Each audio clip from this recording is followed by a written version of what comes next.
Eldest Daughter Syndrome. Package of that is you're anxious, you're depressed. There's the hypervigilance, hyperindependence, idea of perfectionism, and then the worthlessness. That's like the basic package of being an eldest daughter. You have all three of those feelings. What are some of the expectations that comes with being the eldest daughter? So we all pretty much have the same things that we grew up with. Getting married by a certain age, getting married to someone within the same culture, learning to cook, to clean, to serve.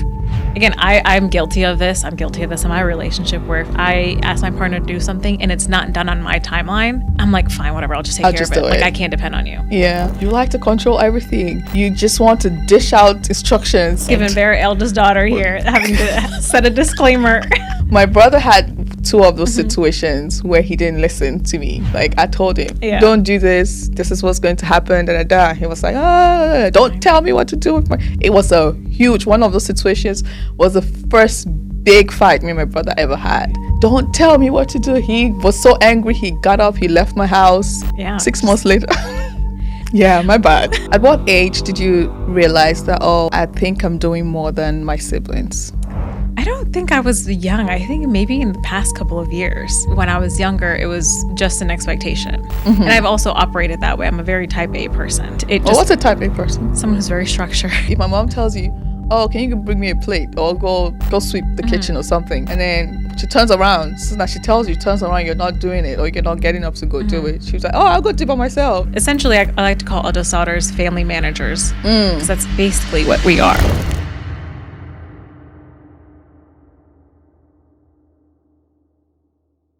Hey friends, welcome to Conversations with Krystn Enem. Today, our topic is loaded. It's something that a lot of women deal with within the family dynamic. And some people call it the Eldest Daughter Syndrome. Yes, eldest daughters. Come on, step in.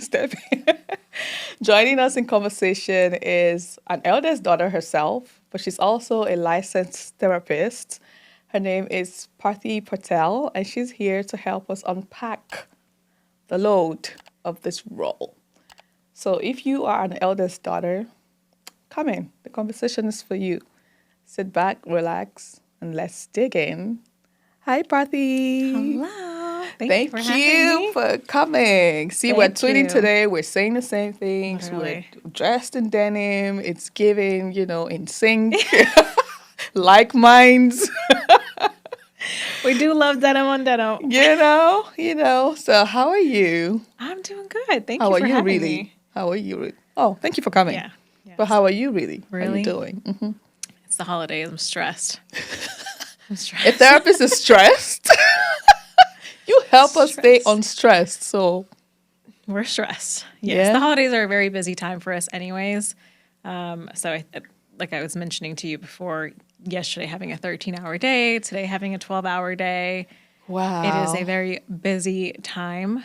Is it because of the holiday, or is that normal for you? I think it's part of it. I tell myself, and if any of my clients are saying this, I think it's just because my clients like to see me. That's what I tell myself. But I do think that a huge part of it is the holidays. They're going back, they're traveling, they have to deal with family, unpack the shit show of Thanksgiving dinner, the expectations, oh my goodness. It's a lot. Yes. Yeah. Is it true that family is a big cause of stress? Oh, yeah. Especially for eldest daughters. Oh, absolutely. That brings us to our topic, Eldest Daughter Syndrome. That's an interesting way to coin it. Yeah, I think I prefer eldest daughter. I don't even know if syndrome would be the word that I would like to. Dynamic issue, eldest daughter. Challenges, probably. Birdie? Yeah. No. Okay, I was going to do a disclaimer before this episode because I know my mommy. I know my mommy. I know my family. Mommy, this is not in any way, shape, or form me saying that, I'm angry or I'm hurt or whatever. No. And my siblings as well. I love you guys. I would do anything for us as a family. This is just conversations that we're supposed to be having. It's one of those conversations that we should be having as people to make relationships better.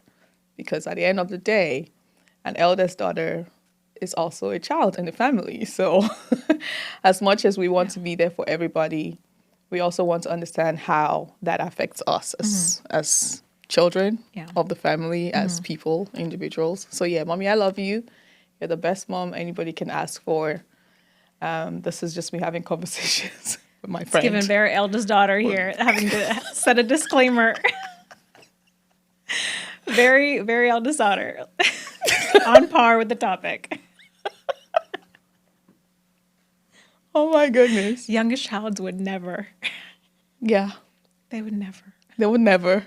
No. Eldest daughters, we just have to apologize. Yeah. Youngest Even children, when we're doing nothing wrong. Yeah. The younger ones would be like, I don't know. I'm just going to say. I said what I said. Deal with it. Yeah. Eldest daughter, you have to, pacify everybody. Yeah, we got to do disclaimer, checking in, making sure I love you, you know? Yeah. I'm not blaming you. None of that. Wow. See, I have notes and questions. It's like 2 pages. Let's bring them on. I told one of my friends, she's an eldest daughter as well. I was like, oh, I'm having a conversation with a therapist today. We're talking about the eldest daughter challenge syndrome, whatever. And she's like, oh, that's interesting. I like it. I love your topic. Then I said, can you give me one question to ask her? She ended up giving me like 5 questions. I was like, girl, I asked for one question. So where do we start from as eldest daughters? Where does this thing start from? I mean, and why is it even a thing? Yeah. I think, obviously, you have to be firstborn, right? That's kind of where it starts. You got to be born. You got to be born. I think really it starts when you're parents, or you end up having a second child or another sibling. Age, I don't think the difference in age really matters. So if you're 2, 3, 5, 10 years apart, you're still playing some sort of parental role. But yeah, I think as soon as you have a sibling, that's where it starts. Yes. I also will say that for eldest daughters, it's just a lot of responsibility of maintaining relationships as well. At least in the South Asian community, just being brown, it's like we have to maintain a lot of family dynamics. Yeah. And you learn that at a very young age because there's so many expectations. Yeah. What are some of these expectations? Yeah. Especially from your perspective, as I know it's lived experience, but also from talking to your clients. What are some of the expectations that, comes with being the eldest daughter? Well, I think 90% of my clients are all South Asian. Okay. So we all pretty much have the same things that we grew up with. Being a girl, so there's getting married by a certain age, getting married to someone within the same culture, learning to cook, to clean, to serve. But then there's those other rules of, at some point, setting up doctor's appointment for the family, picking up medicine, creating appointments, making a phone call for them, paying a bill. You driving. Said a bill. Yeah, I wish it was a bill for the African girl. The bills, right? Like you gotta do all of these things because you're so dependent, and you've learned to be so dependent. There's just essentially I like to call eldest daughters family managers because that's basically what we are. Yes. Wow. At what age did you realize that, I think I'm doing more than my siblings? I don't think I was young. I think maybe in the past couple of years. Okay. Where I started to realize that. I think because when I was younger, it was just an expectation. Like, this is just what I need to do. And I've also operated that way. I'm a very type A person. What's a type A person? Someone who's very structured. Okay. Who knows exactly what they want. Okay. Has a schedule, writes everything down. Okay, yeah, that's me. And I think most eldest daughters are like that. Or they're kind of type C, where they are lenient on some things, but then they are very structured in certain aspects of their life. But yeah, I think for me, this was something that I always have done. So it was just second nature. It was you didn't even realize that it was. Yeah. It wasn't until I started seeing more and more clients where I'm like, oh, actually, that's me. That sounds very familiar. And I'm telling you, that's not cool. So I Yeah. should really be Took doing my a own lot medicine. of inner work right now. Oh my goodness. Do you think that culture plays a role in the expectations? Oh, yeah, absolutely. At least within the South Asian community, I mean, there is a lot of expectation for women in general. To dress a certain way, again, going back to being married by a certain age. Arranged marriage is a really big thing. Again, learning to cook, learning to clean. So, like, the expectations of how your gender plays a role is, I mean, I think it's so huge, especially for women across the board. Boys don't have a lot of those expectations, even though they still have this. We're going to carry on the generation and carry the The family, family name. name. They can kind of do whatever they want, True. and it's fine. But if the girls were to do it, it's kind of like, Why are you doing why that? did you do that? You're Yeah. disappointing us. You're ruining our Yeah. family name. Yeah. It's like, It's embarrassing. It's what are you talking this. about? I'm just living life. I know. I heard a lot of you have to show an example. You have to be an example to your siblings. Yeah. You have to be an example to your siblings. So even when you don't want to do it, Yeah. you cannot stop. Yeah. Even with school, for example, I struggled in school, but nobody knows. They don't know. If you ask my siblings, they'll be like, oh my gosh, she's so smart. I will literally cry. In exam halls, I will cry. To study, I would, because I struggled. That's just the truth about it. But I couldn't afford to fail. Yeah. And even when I failed, I'd make sure that the failure didn't get to the house. Yeah, because there's a lot of shame and guilt around that too, right? Where it's like, Yes. I need to be the best version of myself for everybody around me. Yeah, you couldn't do certain things. You yeah. couldn't. My mom would be like, "Oh, you have to show your sisters the example. So, don't go out late. Yeah. Don't stay out or dress a certain way." Yeah. But then my sisters grew up and did what they wanted to do. Oh yeah. and See, go I out didn't. when I they have want to go. sisters. I have a Yeah. younger brother, and 2 years younger than me, and he was Everywhere. going out and about, Yeah. doing his thing, and I had a curfew. I had to be out the house. I'm so sorry, Mom. I had to be out of the house by like 6 p.m. if there was a party going on or something. Because it wouldn't be weird if I was still out by like 9, right? Oh, I'm at Panera, I'm studying, I'm like with my Yeah. friends. But if I'm leaving at 8 p.m., that's It's too like, late. where are you going? Yep, you're not going. It's too late. There's just different expectations. But yeah, I do think that culture definitely plays a huge role in eldest daughters for sure. Because I think a lot of that is just you have these expectations and you need to fulfill them for us, for the family. Yeah. Okay. I know we've talked about that. You say sorry, Mom, and I was like apologizing. But this question is important. It's like, what is the relationship between the eldest daughter and her mother? Thank you for watching the show, and I hope you're enjoying the conversation. Please follow us on all social media platforms. Leave your comments. Let us know what you want to hear. What topics do you want us to dig into? Let us know. Drop your comments, your messages. I'll read them personally, and we can talk about it. Please subscribe to our YouTube channel so that we can continue to bring you more of these beautiful conversations. Thank you so much for watching. And does that play a role in the way she carries herself, or in the way this role manifests itself? Yeah. In the I think that's child. a really good question. I think it is a really important role.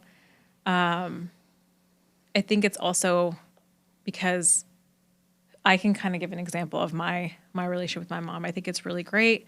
My mom is the youngest of 4, Oh, and I'm okay. the eldest, so it's a kind of a Opposite. different dynamic. But the older I've gotten, the more I've seen her trauma and the way that she reacts and responds to certain things. And I have noticed how I have taken that role on as well, where I will be very reactive or do silent treatment or kind of get in my own bubble because it's a learned behavior. And I think because she didn't get to experience certain things or do certain things or branch out, that trauma, generational trauma, trickle down. But now as an adult, I'm able to recognize it. I'm not doing the best. I'm getting there. I'm learning. It's a learning process. It's a learning process. But I am able to be really reflective on recognizing, oh, that's not cool.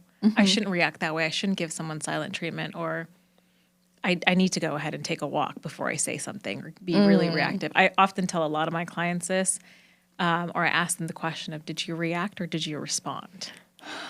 And I think a lot of, especially a lot of families, I would just speaking for like a lot of South Asian families, we're very reactive. Yes. And we want to respond to a situation. Reaction is a very immediate emotion, and it's not often the It's not good. Yeah, it's not the true feeling that you typically have. But that's just kind of how you were taught. So Yeah. to kind of answer your question, I do think that the relationship really matters because you get to see how emotionally intelligent you are and how emotions manifest within you and how you respond or react to them. And because the mom hasn't gotten to experience a lot of life, and I say this in terms of eldest daughter, speaking of like parents who have immigrated here, first generation, second generation, because there are two different cultures that you get to experience and that the parent gets to experience. Okay. Yeah. As I've gotten older, as I've been in therapy and, doing the work, I've come to the point where I'm now just, because before I would just ask my mom things directly, but now I'm beginning to understand how she responds. Yeah. My mom is so non-confrontational, but she will give you the silent treatment Yeah. till you question your sanity. That's my mom. My mom's very she won't talk about her feelings. She will not talk about anything. And then if it's a topic that she doesn't like, she'll Shut squash. down. Yeah, she'll shut down immediately, or then she would just overreact just because she doesn't want to talk about it. And then before you annoy me so much, like, what is wrong with you? I'm just trying to have a conversation with you. Yeah. This has happened. And she's like, no, da, da, da. And then she just go off on a very emotional blackmail. I call it emotional blackmail tangent because she'll just start talking about how, okay, so I'm not good to you. Yeah. I'm not the I best love when mother. They do that. That's so yes, fun. okay, if you want another mother, you should have gotten another mother. I'm like, how? I love when I'm they do just that. like, no, that's not what I mean, mommy. That's not what I'm talking about. I'm saying How do we this go from happened. this to that? Yeah, exactly. I'm like, this happened. I just want us to talk about it. And then she's like, and next thing is like, I did the best that I could. I did the da. Oh, your That's dad so did this. Oh, you have this. And it goes on for so long that you forget the point that you're trying to make. You're like, what were we going through again? Do we have the same mother? Yeah, Dubs, I love you. But my goodness. Me and my brother just always says, well, I don't want, he just says, I don't want Ian Duma's drama, so I'm just going to leave it. Out of it, yeah. Yeah, he doesn't ever raise anything. No. If he thinks that he said something that's good, he immediately goes to just, mommy, that was just joking. Yeah. Then he would tell me that I'm troublesome because I'll say, I wanted to say it actually. That's Boys something I love to wanted to avoid the talk issue. about. Yeah. But why doesn't she want to talk about it? It's just like, just leave her alone. Stop being, just leave her. So a lot of conversations are avoided Yeah. because we don't want drama, we don't want trouble, we don't want to upset mommy, we don't want to upset siblings. So now I want to ask about communication in the family. Does that play a role? And as the eldest daughter, how do you communicate your feelings to your parents? Oh my gosh, never. No, I'm just kidding. I do sometimes, but it's hard to do that when your parents weren't given the tools on understanding what emotions are. And I'm not saying that my parents are not emotionally intelligent. They are. But I think it's, we were never really taught the feelings wheel. We were really never taught emotional regulation or labeling your feelings, understanding why you're feeling the way you're feeling, sitting in your emotions. Communication looks like silent treatment or outbursts. Outbursts. Or being so angry. Or being so angry. Yeah. Or, so it's either very big or it's like silent. And then the next day, move you're on good. like nothing happened. Like literally nothing happened. Why are you saying the next day? It's like the next 1 hour. It's like, come and do this for me. Yeah, I'm still come hurt. and eat. I want to talk about it. Nope. Nothing. I'm like, okay, cool. But I do think that it plays such a role because they weren't taught that. Now as an adult, I kind of do this thing where I say this to my clients a lot, where you want to kind of plant the seed. And I got this from my sister. Shout out to Nikki. She talks a lot about like planting the seed.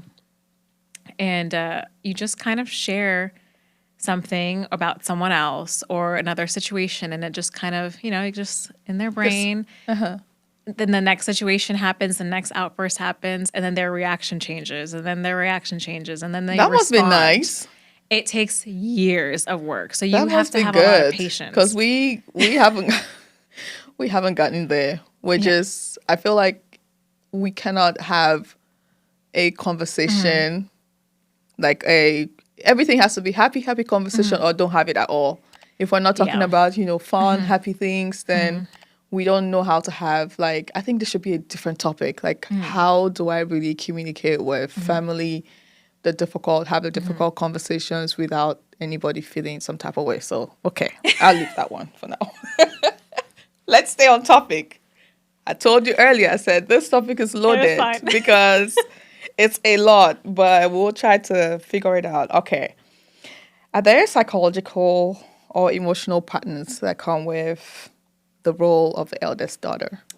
Oh, I mean, you're anxious. I mean, this basics, the standard package of that is you're anxious, you're depressed, right? And then the worthlessness. That's like the basic package of being an eldest daughter. You have all three of those feelings. And then there's the hypervigilance, hyperindependence. There's idea of perfectionism, the control as well? Yes. Guiltiness, even like preemptive guilt. Like before you even go to tell someone something and you're setting a boundary, you're already feeling guilty about something. And it happens anytime. The other day, I'll give a really good example of how it shows up for me. The other day, my boyfriend he opened a door for me. He was holding our dog, and there was another door into the apartment. And I just kind of like waited because for in him. my mind, I'm like, you take care of everything. So of course you're going to hold this door open. He's like, hey, can you hold this door open for me? I just got this one. And it triggered me because I was like, oh, I'm going to go back and be super independent. I don't need you anymore. It's very small things that will trigger you because you grew up that way. You needed to get everything done by yourself on time because everybody expected it, and everybody expected it to be done correctly. And even you will take the blame.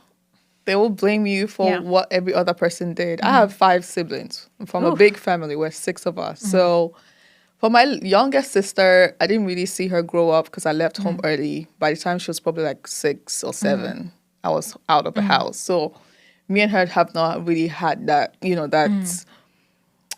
what's it called, where we're in the same house, So I didn't really take a lot of blame for anything that she did because she was really little. But the rest of them, my sisters and my brothers, it's like somebody eats and doesn't move their plate, I'm to blame for it. Yeah. Somebody doesn't make their bed, I'm to blame for it. Somebody doesn't brush their teeth in the morning, so I had to make sure that everybody's teeth was brushed. Everybody looked clean to go to school. Everybody did their homework. Everything was like I had to. Your responsibility. Yes, you're like I literally had to take care of them. When we go to school, make sure your brother is okay. Make sure your sister is okay. Make sure this. Make sure that. And then it's like you grow up as an adult, and you have that fix-it mentality for everything. Yeah. How does that play out in relationships, career, friendships? From your perspective as a therapist, how do you see that play out in your clients? Do you understand my question? Yeah, I think in career it works out great. Right? You break glass ceilings, you go to it's very structured in terms of what you need to do. I think me particularly in being a therapist, this is my whole job. I'm not fixing people, but I'm giving you the tools. Yeah. And I think it's helpful to me personally because I also see my clients go through similar situations, either after I've gone through them or before I go through them. I'm like, ooh, that was really good. I need to practice that. And so at least in the therapist perspective, it's really nice to have that fix-it mentality of like, I know exactly what I need to do. Yeah. Of course, that you need to make some adjustments that are particular to your life. In terms of your relationships and friendships, boy. Usually, eldest daughters are like the mom of the group. They're the caregiver of the group. They're the person who orders the Ubers and makes sure everybody drinks water when they're going out, and you got all the snacks in your bag, type of thing. Yeah. Right? Like you are the person where everyone's like, "Oh, she's got it. You're the itinerary person. Yeah. You're the booked one all the who, flights. yeah. You did all of these things. You make all the reservations. Yeah, you make do sure everybody's there. all the logistical things you take care of. In a romantic relationship, I think it can be good and bad. Bad because, in a romantic relationship, it's different. Like this is someone that you can depend on. This is your partner in life. You're supposed to be partners. Yeah. But then when you're just taking care of shit. And it can also very easily lead into taking on that parent role with your partner, which is something you absolutely do not want to do. You do not want to be the mother of your partner. It is a no-no. It's hard to kind of turn that off in a relationship because, again, I'm guilty of this. I'm guilty of this in my relationship where if I ask my partner to do something and it's not done on my timeline, I'm like, fine, whatever. I'll just take care of it. Like, I can't depend on you. Yeah. And he'll just be like, can you just take wait care of for me just to like, just give do me 5 it? minutes. Give me 5 minutes. So I'm in turn having to practice a lot of patience and understanding that because I want to be in control, I needed to get done on my time, but that's not the case. Cannot expect that from people. So yeah, it's very career great, romantic relationship not great.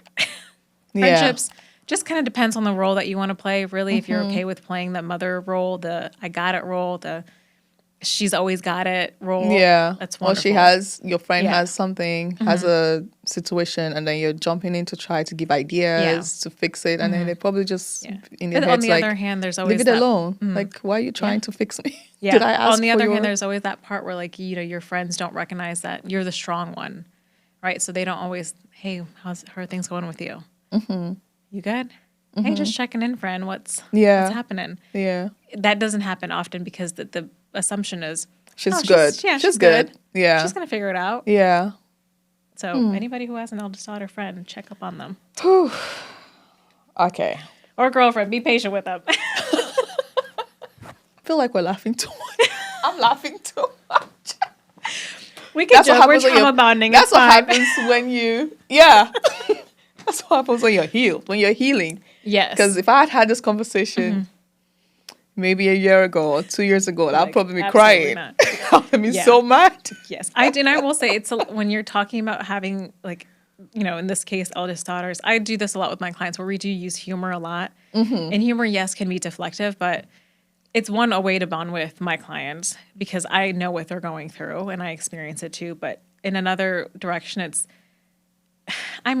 you're going to still do it. Like, you're still going to be the eldest daughter and you're going to take care of some shit, basically. Yes. You're not going to stop all of these things that you don't want to do because you don't have time to do that in this lifestyle. Like, or this life, you don't have time to fix all the problems. So you got to pick and choose what you want to fix. And it's okay to laugh about it. Like, yeah. Anytime for example, my family and I are going through something, or love to say my mom, because my mom and I really butt heads sometimes. I'll just be like, she's good. Yeah, I'm good. She's good. We're being crazy, but like we're good. It's fine. We just kind of laugh it off. It's like, yeah, it's cool. I feel like this conversation it's not funny, but I mean it's funny. But again, we're dealing with it differently. Well, the me who's going through the healing process, who's doing the inner work, who's in therapy, is really different from the me who was still reactive and moving around with all the wounds and pain and hurt. I know for a fact that I'm different from that angry person that I used to be because now I've processed a lot of situations, a lot of my experiences, and I can talk about it from a place of, oh, that used to be how I felt. But that's not how I'm feeling anymore. Not because the experiences have changed, but now I look at them differently. Yeah. So somebody, an eldest daughter who's watching might be like, why are they laughing? This thing is not funny. So what is humor a way to go through life with it? Or Yeah. I think when we're in a heart space, because I was in a similar space to you, I just transitioned my thought process a little bit. For example, with my family, I do have to recognize that, and I hate saying this, but they're kind of stuck in their ways. I can only help them change so much, especially with parents and people who have immigrated to the States. It's different. It's just different. Yeah. And so it's up to me to, one, recognize that like they're not going to change. Two, also understand that they're not intentionally doing it to hurt me, but this is how it's been for years. Someone's reacted to them this way too, which is why they're reacting that way. And when we talk about breaking generational trauma, breaking the generational bonds, unfortunately, the eldest daughter has to do when you're in therapy and you're healing everybody else around you. It may not be as quickly, but they do over time respond to you. And they react a little bit differently. Less explosive. Oh, yes. Less, just oh, yes. manipulative. I know. Yeah. I can confirm that because when I've been, now that I'm healing and I'm in therapy, and because the change has come from me. Yeah. Because if I'm expecting everyone else to change, then they don't even realize what's happening or what they're doing. Because you want them to change. You're the one who wants them to change. Exactly. So you're the one who doesn't like what's happening. Yeah. But people are just who they are. So with our parents, like my mom, for example, I mean, she's older. So you cannot tell a 65-year-old woman to change how she talks to you or how she sees you or what has happened in the past because she can't change it. Nobody can go to the past and change it. So that's one thing that my therapist helped me to understand. And I was just like, okay, true. I need to change how I see my experiences. And now it's helped me to change how I interact with family. Yeah. My sisters, me and my siblings have the best relationship we've had ever. Because now I'm not carrying that weight. Yeah. I'm not looking like, oh, so I have to do it. It's more from all right, I've made peace with stuff that I, with my experiences basically. So now I'm talking to them like my friends. I'm talking to them. I'm building a relationship with them from a different perspective than I was. Because it used to be like, So two things that come to mind: control as a first daughter, eldest daughter. My siblings, because we had a conversation. I had conversations with them like, okay, what do you think that I should do to improve our relationship? Because I don't like how we butt heads. We're always fighting, always arguing about stuff. Yeah. What can I do? Oh, the first thing they said was, you like to control everything. Sounds about right. You like to control everything. You just want to dish out instructions and then think that we must follow what you say we should do. Oh, but you forget that we're also people, we're also individuals, and we also have a mind of our own, and we're also growing. So allow us, yes, we know that you're trying to help us. Yes, we know that you're trying to, it's from a good place, but the way you communicate it to us sometimes just seems like it's hard to look past the way you're presenting the message and to look at the message. So let go of your control. Literally, my sister said that.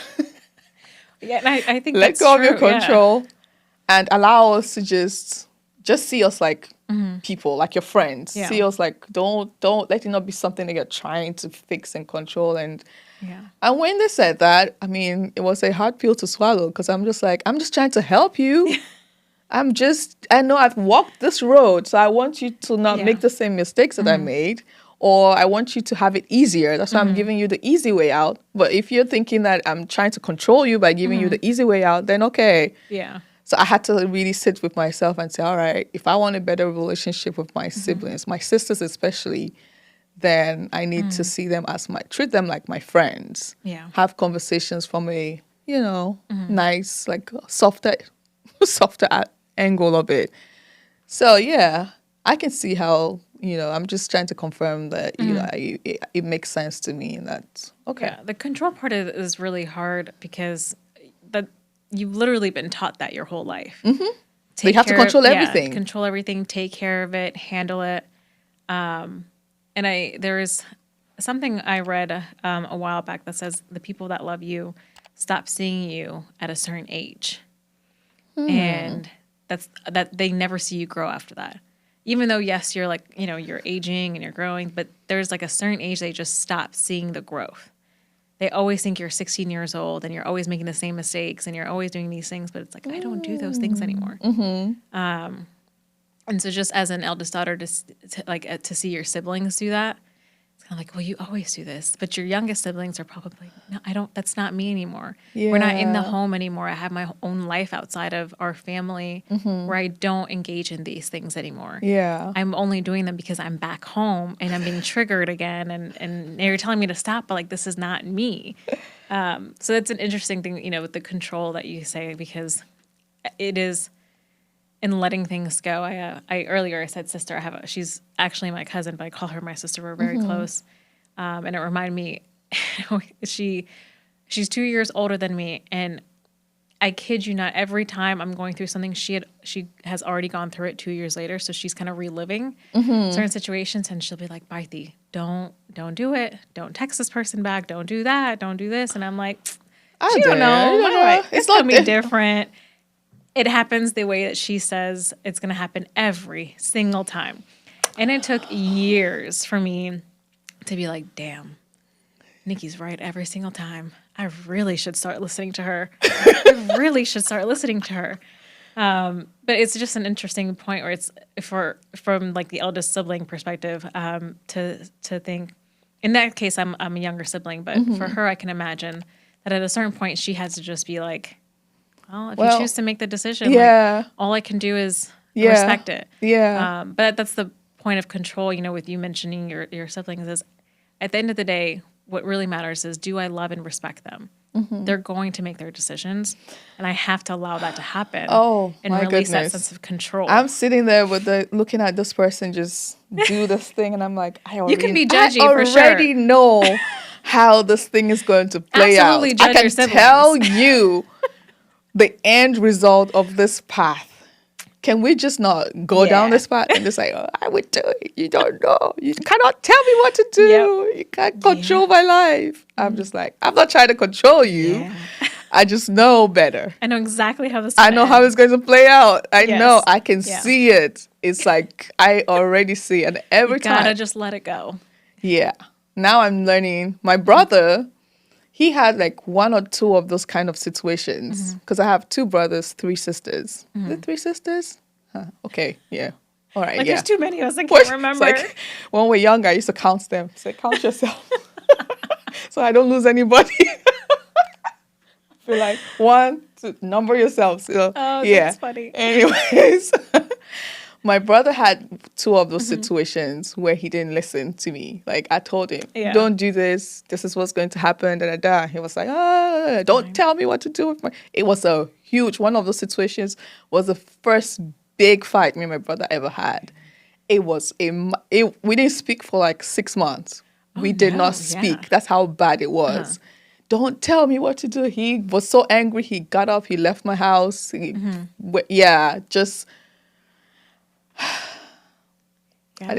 6 months later. It's always the basis of he was like, respect, yeah, my bad. So sorry. So sorry. I should have listened. Cool. You said it. Yeah. And I wasn't even trying to be like, I told you so. But, the situation was like, I told you so. But I didn't say it because I didn't want him to feel. So, and he's since then, there was another little situation that happened, and then, but that wasn't really big. You got to go through and then after that, he's like, every time, he's like, what do you think I should do? Now he comes to me. Tell me, what should I do? Tell me. When I tell, he's like, yes, I'm doing it. Boom, he would do it. And it works for him every time. The way I say it from the steps, it works out the same. And then with my sisters, he's like, why don't they just listen to you? You didn't listen to me. Well, he's like, that was just one or two mistakes a long time ago. Now I Yeah. listen to you and do everything you ask me to do. Why don't they just do the same thing so they can just Yeah. have, because the results are always the same. But I guess You have to do. You have to allow sometimes them to people go have through to that just go process. through it by Yeah, themselves. they do. And I Absolutely. love my sisters so much. And I just want them to just have an easier, Yeah. because I'm like, I've already gone through this path. I already know what is going to happen. I can Yeah. help you plan. Yeah, but I mean, I think But that's again, they great. don't want Yeah, it. I think So, it's great as an eldest sister because there are things that I like. For example, what my cousin when she was telling me like, oh no, like don't do that. I do it anyways, but it was a lesson that I needed to learn. Right? I heard her, but I didn't really hear her. I didn't know what she meant. I didn't know what the consequences were until they actually happened, and I'm thinking, oh shit, yeah, yeah. my bad. Yeah. But she, allowing me to go through that process. And again, just being there of, I respect your decision. I don't like it. I'm judging you for it for sure. For sure. I think it's different judging siblings than it is like judging other people. So by all means, judge your siblings for sure. But it's just kind of like, I'm still here for you. Even if the decision, I don't think you should be making this decision. Yeah. I'm still going to be here for you. Yeah. I That's how I yeah. take it now. Now that's the I call approach that I my dumb use. B era. I was like, yeah, I was really I'm just a like, dummy. I'm just, I love my sisters. I love you guys so much. You girls, I love you so much. And I just want us to have a beautiful relationship. So my therapist was like, you have to pick your battles. Yeah. Are you trying to just fight? Or are you trying to just, allow them to go, flow, Yeah. and figure it out? Well, And that's a part of the then- eldest daughter, right? Like the expectation was you've been through it, so you need to tell them not to do it because you made that mistake. Yeah. So they can't make that mistake anymore. But the part of eldest daughter and parenting is you have to let them make the mistake True. because they're not going to understand why they shouldn't do that, why they shouldn't, put their hand on a hot stove Yeah. until they actually do it. And then it actually burns. Yeah. Like, duh, When you could have just not put your hand on it. you're not going to learn. Oh yeah, I think it's a learning. It's a watching and the sitting back and watching them learn. That's the hard part for me. That's where it's like control Yeah. But do you feel guilty because there's something that comes up? Well, for me, it's like the guilt of just not trying. Because now that I'm taking care of myself better and letting go and loosening my grip and less control over their lives and what they do, sometimes I feel guilty, like, am I just not doing enough? Yeah.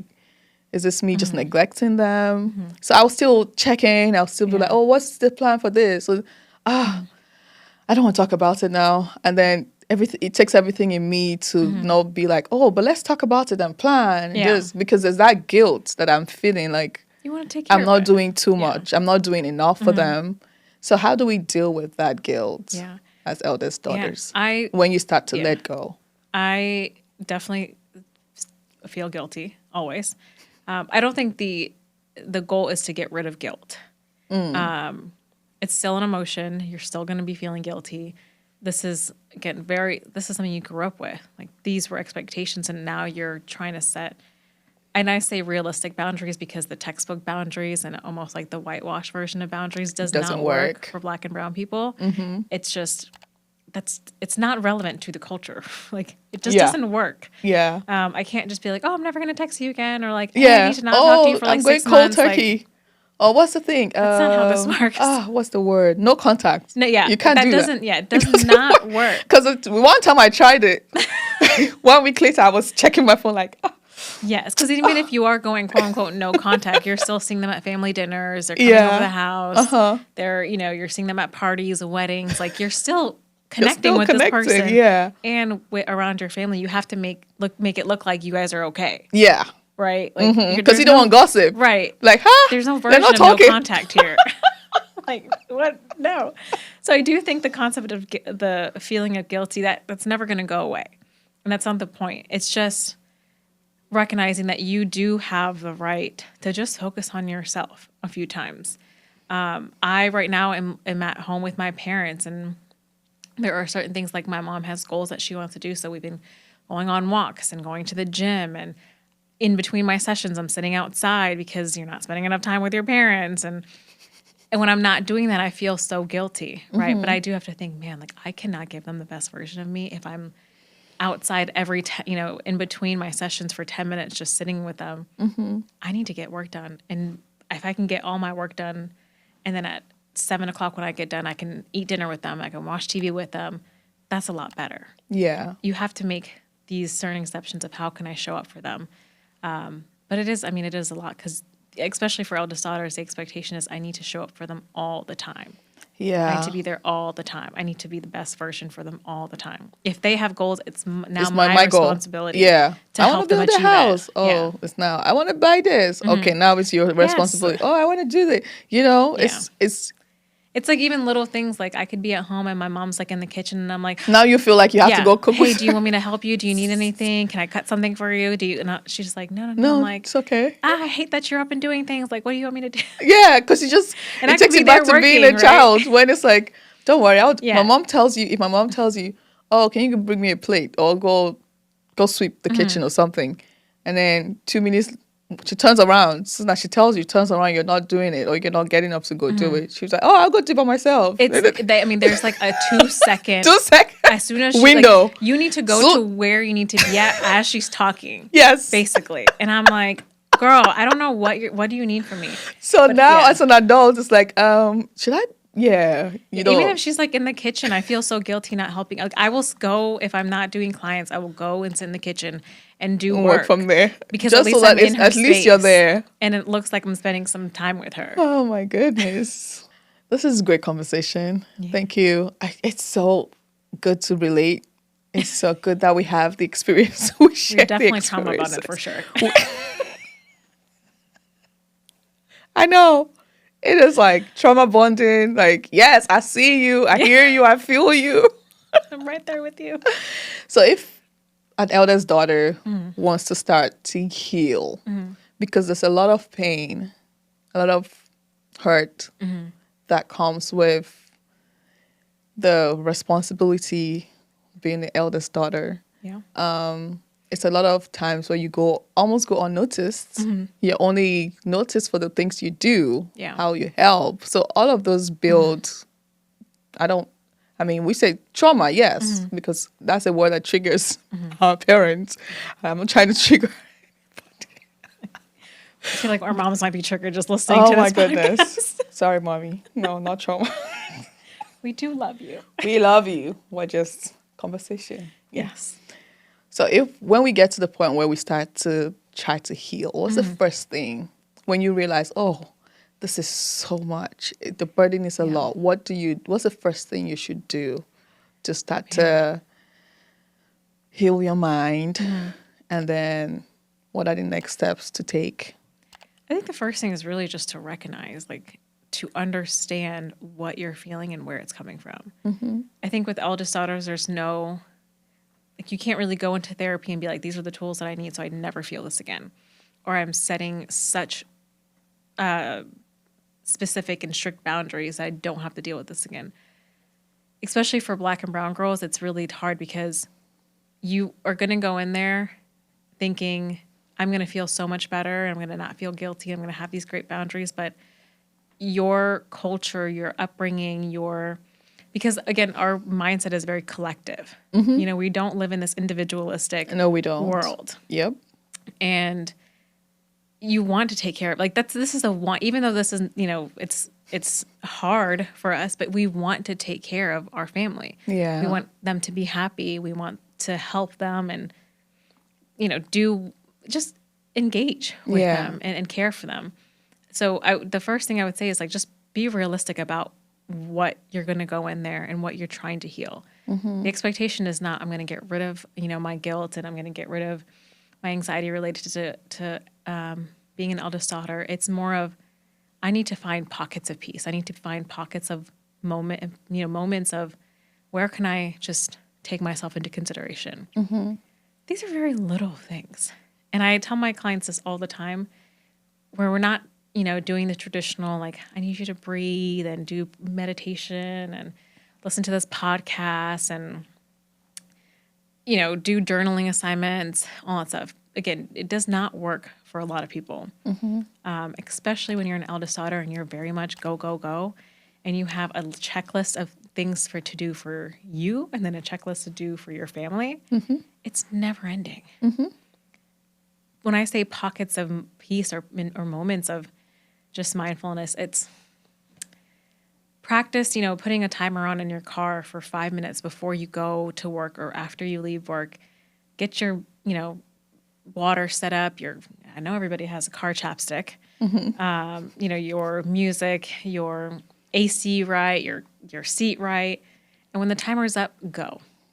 Versus just rushing and leaving. Those are your moments where you have for yourself.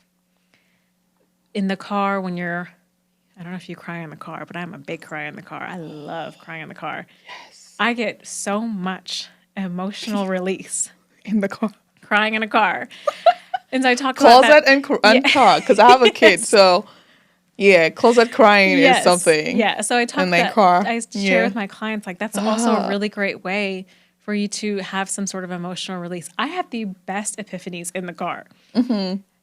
But when you get home, you kind of forget about them. You're like, I know I really processed really well in the car, but what was it? Record yourself, because I talk out loud in the car a lot.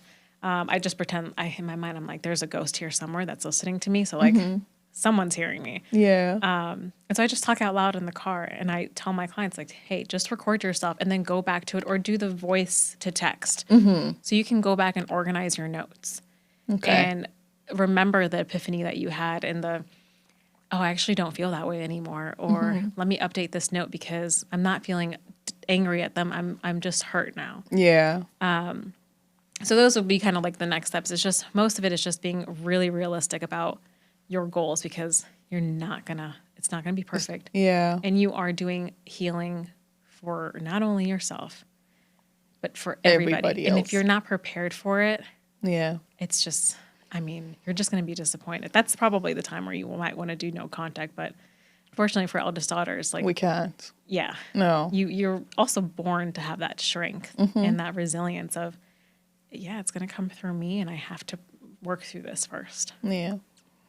When we talk about boundaries, especially for Black and brown people, realistic boundaries, because we know Keyword, that underline, boldly realistic, because there's no way you're going to say, oh, I'm not speaking to my mom, Yeah. or I'm not speaking to family, because that's already, it's not realistic. So what are those realistic boundaries that we can set for ourselves? It, again, depends on the family, but some of the realistic boundaries would be things like, okay, I tell my clients this all the time. I'm like, just say okay.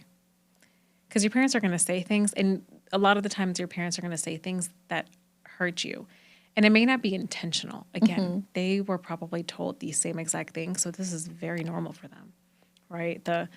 Did you want another mom, or, you don't want me, or all, like, you're going to... Like, oh, I know me. Yes. I know I didn't do well. I know I did not do well. Something no, that my that's mom not says what I said. she'll be like, you'll appreciate me when I'm gone or something like that. Yeah. What? Like, I appreciate you now. What I'm are you appreciating. talking about?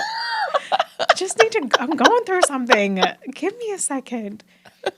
So I tell my clients, just say, okay, go on a walk, take a moment, let them have their space. And then come back to it. 5 hours, 12 hours, whatever it is. And you have to be the person. I'm sorry for saying that. Because again, the way that you're reacting, the way that you're responding, that is going to be mirrored to you at some point. It's not going to be immediate, but it's going to be mirrored to you at some point. The biggest boundary I say is really just creating space between you and the person. Take a walk. It sounds so simple. Go outside. Literally If go it's outside. on phone, for example, say you're not in the same physical space. Okay, I'll call you back later. It's just so simple. Even like a, hey, all right, love you. I'm gonna have to call you back. It's cool. It's fine. Call them back in an hour, 2 hours. A really good example, I will say, I would do that to my mom a lot. I can't remember if it was this year or last year. She had made a comment about, about my face or like a pimple. I don't remember what it was. But I was really sensitive at the time, and I was like, okay, Mom, whatever, I'll just call you later. And like, I got really, she could hear it in my voice. I got really sad. Maybe like 30 minutes later, she called me back and she said, hey, and I said, hi, Mom. And she's like, I just wanted to say I'm sorry for that comment. Oh. And I have never, ever in my life experienced such happiness before. I'm like, damn, that woman has never apologized to me in her life. Am I dreaming? And it really, in that moment, made me feel so like happy that all the work over the past couple of years that I've put into, and the reactions and the way I've spoke to them, the patience, that in that one moment, I was like, man, it's really working. It is really working. I promise you, it happens. It does not happen immediately, but it really does start with you. Yeah. But she would have never recognized. She would have just let it go. Yeah. But then her recognizing and picking up on my tone of voice. Yeah. Such a huge thing. Yes, it's huge. Hina? What? That's my mom's name. Yeah. Like, Hina? I know. What? Okay. Girl. Growth. What's growth. That mean? It's like growth. Growth. Happiest day. Oh boy. I feel like we have talked about this, and this is a conversation we can have for 2 hours, but I don't want to keep you too long. And I don't want a family meeting. But like, oh, your sister said this on her podcast. No. It wasn't about you guys. It was about mommy. No, it's my friends and other people who sent me their questions. Yeah. It's not about us. No, we're good. Great. We're perfect. We're good. We're great. Everything is fine. Okay. One last thing that you want to say to an eldest daughter who's watching, who's not in the process yet of healing, but she recognizes all of these things that we've talked about. Yeah. And it's just like, okay, I think that spoke to me. What's one thing you want to leave her with? Just that you're not alone, honestly. There are a lot of people who are experiencing this emotion, and it's not you, The other thing I would also say, just to add there, is that you were literally built to deal with this resilience and to manage this family. Like, you have it in you.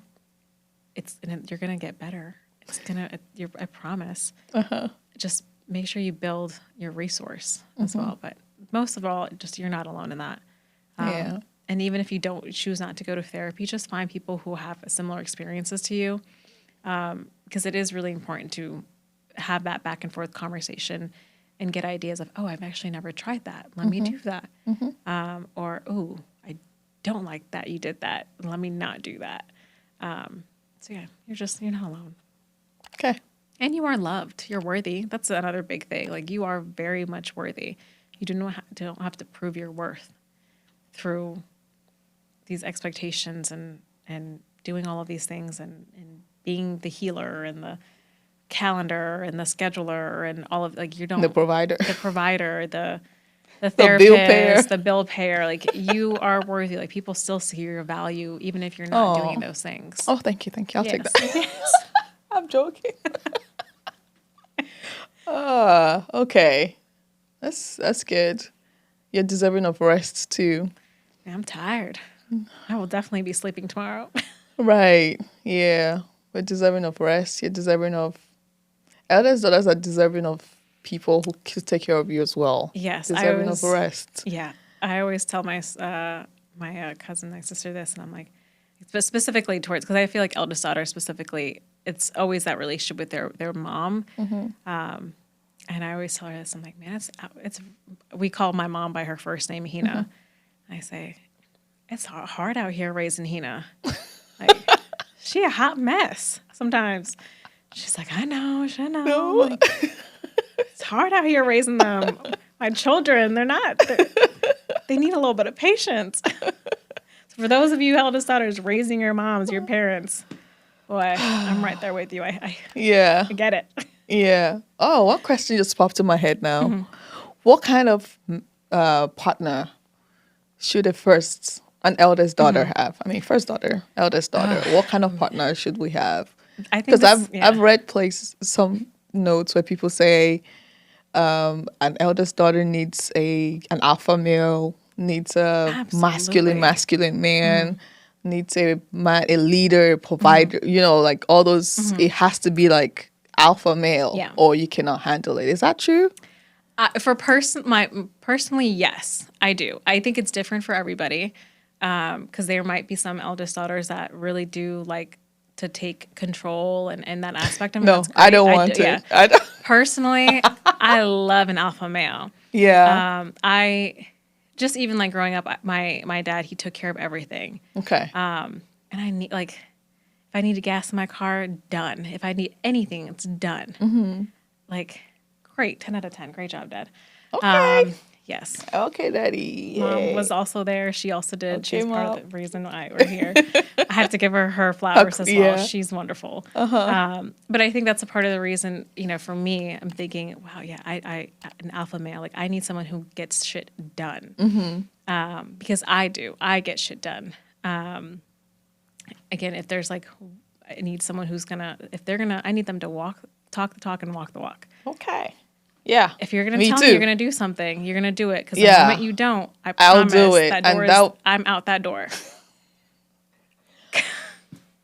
Oh my gosh. Because there's a track record, right? Like you have a track record, especially as an eldest daughter, you have a track record of look at all these people I've taken care of. Yeah. I mean, I'm doing my best. They might be kind of crazy right now, but they're still alive. They're here.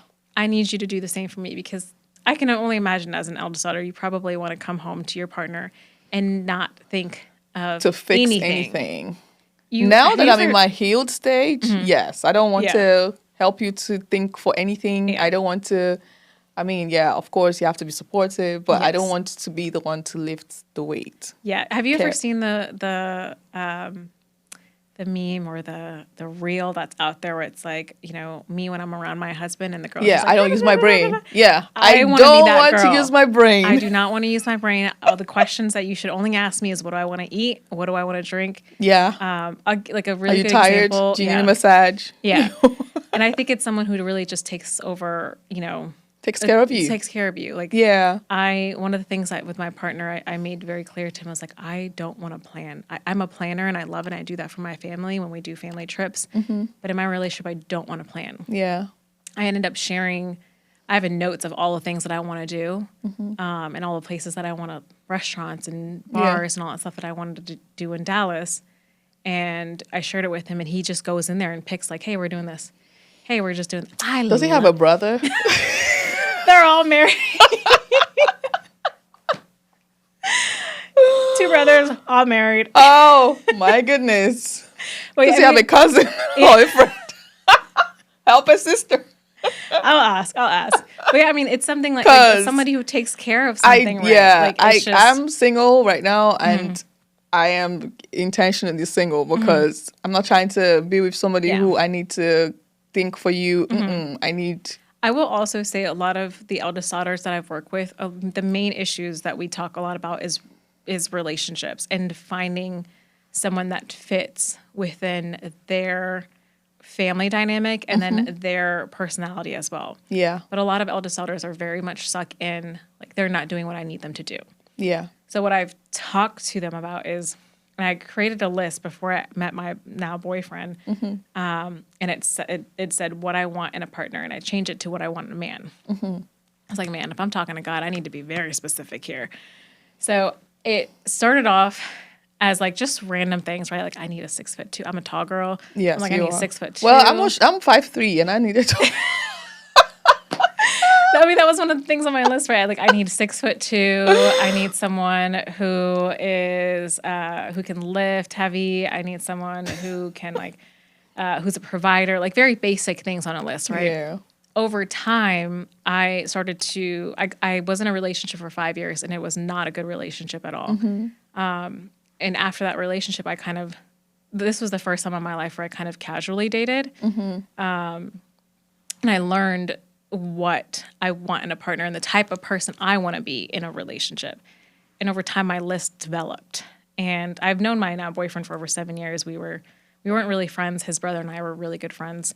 before him and I had met. And his sister-in-law is now my best friend. Okay. And then, I became a part of his family. And, we kind of met and I'm like, he kind of fits this. Yeah. But I even have like two of the same things on my list, all in caps, twice. It says not cheap, right? So like when I say like get specific, I do not Please want share to. your list. Can you share with me? Yes. Yeah. Thank There's you. very specific things for all the eldest daughter. Write down that list because when you're searching for your person, you want to be very clear Yeah. of what you want. I knew I didn't want someone cheap. Yeah. Not that I need like all these like nice fancy things, But if I'm going to Burlington and hey, I just really need a coat today, I'm gonna get a coat. yeah. Right? If I'm going to Kroger, I'm gonna get the groceries that I want. The other things that were so specific was I want someone who is a helper but not too friendly. I don't want someone who's too friendly. It's a no for me. Friendly can be confused with flirty. Yeah. Don't want that. Do not want that. I need your list. Yeah. It's Yes. making sense. Yeah. Now that I'm in the place mentally where I'm ready to work it backwards. Think about all the things that you've had in a relationship, whether it's with your family or your romantic, and then add that. Like, these are things that I know I don't want, and it's usually I want the opposite is where you go. And then get more specific. And when I say casually date, I mean like casually date people you never think that you would have dated, just so you get to learn about yourself, and you get to talk about yourself and how you market yourself and how you engage with. I know that sounds crazy, but like you get comfortable talking about yourself, because a lot of the times with eldest daughters, all you're focused on is you're probably on a date asking about that person, asking about their family, their sisters. How many sisters? How many what's brothers? Your job? What job? Oh, how can I help you? And then you walk away and you're like, I didn't I talk didn't about talk myself at all. Yeah. So yeah. Okay. Yeah. See, that was a good question that I asked you. Yes. All right. Anything else? I don't think so. Is there anything that you think we haven't covered in this conversation? No, I definitely think we could have dove a lot deeper in a few things, but no, I think we kind of covered everything. Everything. Yeah. Okay. If we go Maybe we'll have a part 2. Yeah. If we go any deeper, I think our moms might call us and be like, "What happened? Yeah. What's going on? What did I not give you? What are you talking about? Yes. But thank you so much, Thank Parthi, you. for coming. I really love talking to you, and thank you for just opening your doors to your practice and just supporting me in this vision. Yeah. I love it. Thank you. Thank you love for you having guys. me. I'm excited Yeah. to hear all of the podcasts and all my clinicians too. Yeah. Thank you so much. Thank you.